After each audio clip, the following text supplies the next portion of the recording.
Hello again. Let me tell you a story. How do you react when you hear that? Maybe you like being told stories, or maybe stories frustrate you and you just want to be told what's what. For what it's worth, I think I'm somewhere in between. I appreciate thinking about a story in a play or a film, but I wouldn't be very likely to read a novel. As you might imagine, I spend a fair bit of time thinking about the stories in the Bible, but with my non-literary hat on, I found that at college, the closer the style of biblical study got to literary studies, the less I managed to engage with it. I remember, for example, a choice of questions we could explore about John's Gospel, and one was about characters and characterization, and no thank you. Not my cup of tea. It would have taken me so much effort to grasp and accept what people were trying to say on the topic that I'd never have known what to write in my essay. So I'll leave that to other people.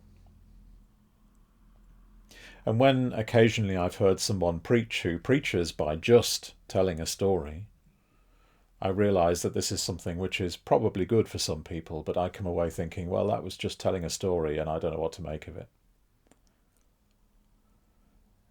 So I find myself challenged by the fact that Jesus often told little stories to make a point, and often without saying what the point was.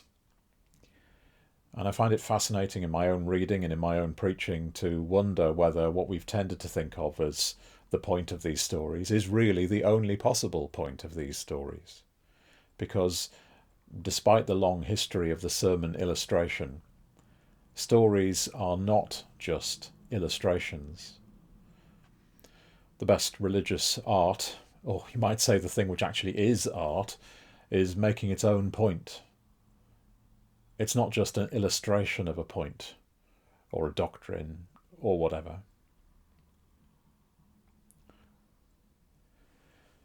This Easter, Boris Johnson, the Prime Minister, put out a message in which he said that Christ's teachings and the message of Christ's death and resurrection permeate through every aspect of daily life. To be honest, I found myself going all critical and wondering what he thought that message was. Though to be fair, he referenced some of the teachings. Death and resurrection, less so. Resurrection was generally avoided unless you read into it the word hope, which is fair enough. And perhaps it's not surprising that Mr. Johnson did not want us to think too hard about death. The example he sort of gave from Christ's teachings was a story, the story of the Good Samaritan. He didn't tell the story, but he simply commented that there were millions of Good Samaritans around, each of them showing what loving thy neighbour as thyself really looks like in the 21st century Britain, as he put it in 17th century language. Now, it's interesting how often the story of the Good Samaritan is assumed to be a story which says you should help other people. It's made it into our language, so the Prime Minister could mention it without any further explanation. A Good Samaritan is someone who helps out.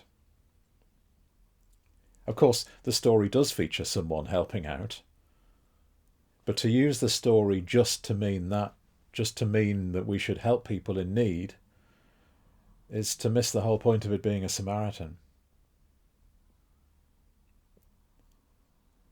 The whole point is that this was someone who was from the hated outsider group, the foreigner, the one who didn't fit in. Someone who turns up in the story when the listeners would have been expecting someone else. The shocking part of the story is not just that the other people don't help, it's that the person who does help, and in a particularly generous way, is the person we all love to hate. So if Mr. Johnson does think there are so many good Samaritans around, and that Christ's teachings permeate all of life, then I await with hope the change in attitude from his government to asylum seekers or to immigrants more generally. Unfortunately, the fruits of what Mr. Johnson says are not always what you'd expect, as witnessed by this week's violence in Northern Ireland among people who feel betrayed by his clear yet inaccurate promises on Brexit. The Prime Minister finished his message by saying, "Stay safe, keep following the rules, and have a very happy Easter." That's a government message rather than an Easter one. However pleased I am that we are doing what we can to keep each other healthy, I'm not sure that the meaning of Christ's death and resurrection can be summed up as stay safe and keep following the rules. And so I find myself being a bit critical of the Prime Minister. I have no comment to make on his personal journey of faith, though it's good to hear that it's at least possible for a senior politician to talk in terms of faith, even if major festivals in other faiths have had different treatment from ours. Recently it's been assumed that faith needs to be hidden in the political world. But I'm afraid my admittedly sometimes overly cynical mind felt like this was a bit of an appropriation of our story, and that the thing he really wanted to say was, keep following the rules. We do live by stories. We have the stories we tell ourselves about our own lives and our own circumstances, stories we sometimes get stuck on. And we have the stories of our traditions, cultural and religious. Some stories are stories we all share, but some are intensely personal. Just as we ought to take care when telling personal stories to wonder whether it really is our story to tell, so the larger shared stories also belong to traditions and cultures. That certainly doesn't mean that they can't be retold or developed. After all, we Christians have retold many of the stories of Jewish faith. But it does mean they should be told with care and with respect for those who share the stories. That's where we Christians have often gone very wrong, and still do often go wrong with regard to Jewish stories. And the story of the Good Samaritan may well be an example of that too. Stories are good, but they need care, and they are dangerous because they won't stay in neat boxes. Stay safe and follow the rules. The stories of Christ's teachings, death and resurrection are a bit more complex than that.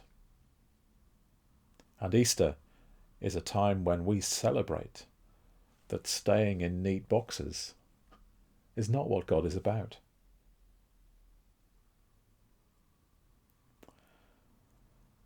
Time off next week, so I aim to be back in a fortnight. God bless. See you soon.